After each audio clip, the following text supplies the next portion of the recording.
Anladın mı beni? Kembali ke Yerusalem, orang-orang Inggris yang telah terbunuh kini telah dikumpulkan. Dan tidak lama, pria-pria berbaju hitam yang adalah jurnalis, mereka pun sampai di sana. Melihat kedatangan mereka, Kemal pun berkata pada Jalal, apakah mereka semua adalah mata-mata? Pria-pria itu pun berkata, kami mendengar suara tembakan. Kami adalah jurnalis. Kemal pun menjawab, jurnalis.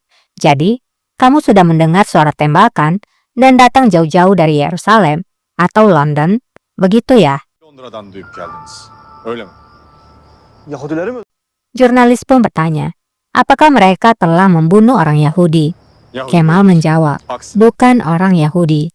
Sebenarnya kebalikannya. Mata-mata Inggris yang ingin membunuh mereka kini sudah tewas. Kami tahu benar mengapa kalian datang ke sini. Dan kami tidak ingin mengirimmu pergi dengan tangan hampa. Onları öldürmek isteyen İngiliz hafiyeleri öldü. Biz sizin buraya niye geldiğinizi çok iyi biliyoruz. Elimiz boş dönmeyelim diyor. Jalal pun juga berbicara. Jika kalian juga tak ingin pergi tanpa membawa apa-apa, tuliskanlah hal berikut ini di surat kabarmu. Prajurit dari Abdul Hamid telah menyelamatkan nyawa orang-orang Yahudi yang tidak bersalah. Yahudilerin hayatını kurtardı. 70'ine gelmiş bir Yahudiyim. Budapeşte'de yoksul yaşardım. Seorang Pak Tua Yahudi juga berbicara. Aku berusia 70 tahun dan seorang Yahudi. Aku pernah hidup dalam kemiskinan di Budapest.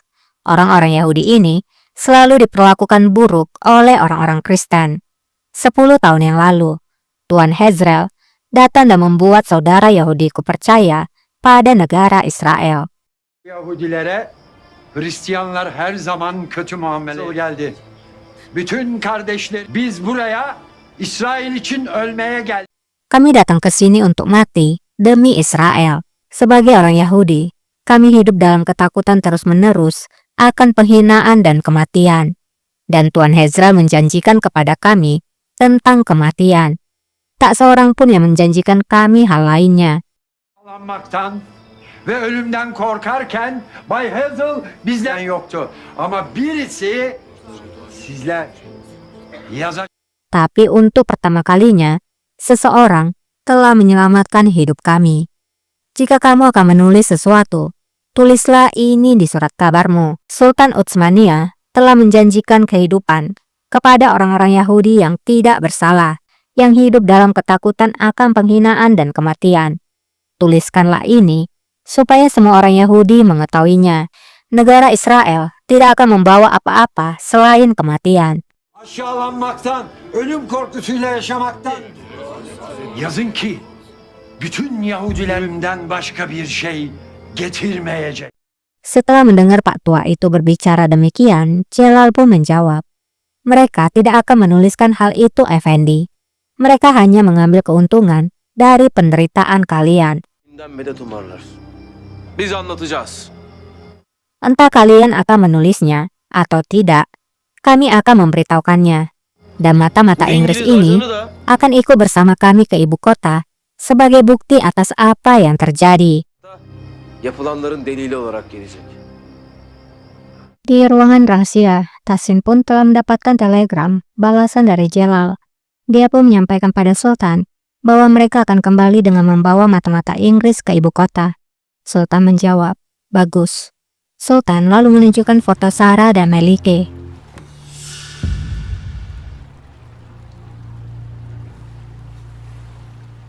Sultan lalu berkata, apakah kamu yang bertanya, Pasha? Tanyalah.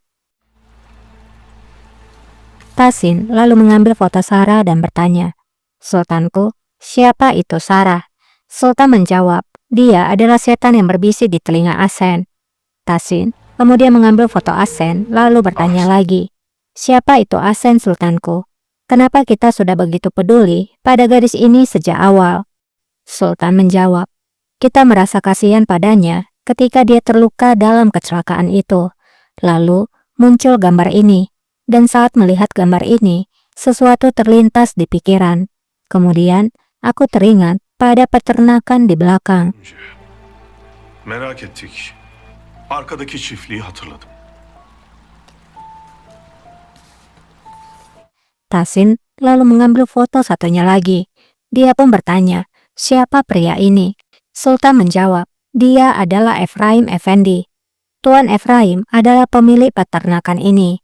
Ketika aku mengetahui bahwa Asen ada kaitannya dengan Tuan Efraim, aku menunjukkan kepedulianku kepada Asen. Tasin lalu bertanya lagi, siapa itu Tuan Efraim? Sultan menjawab, aku bertemu Tuan Efraim ketika aku masih menjadi seorang pangeran. Kami saling membagikan sebuah rahasia untuk diungkapkan di masa depan. Aku memberinya sebuah perintah. Dia menemukan seorang pemuda muslim yang hafal doa-doanya dengan baik dan melawan segala hal yang dilarang. Dia menempatkan pemuda itu di biara Katolik. Pemuda ini seharusnya dibesarkan sebagai seorang imam, tetapi tetap membawa cahaya Islam di dalam hatinya.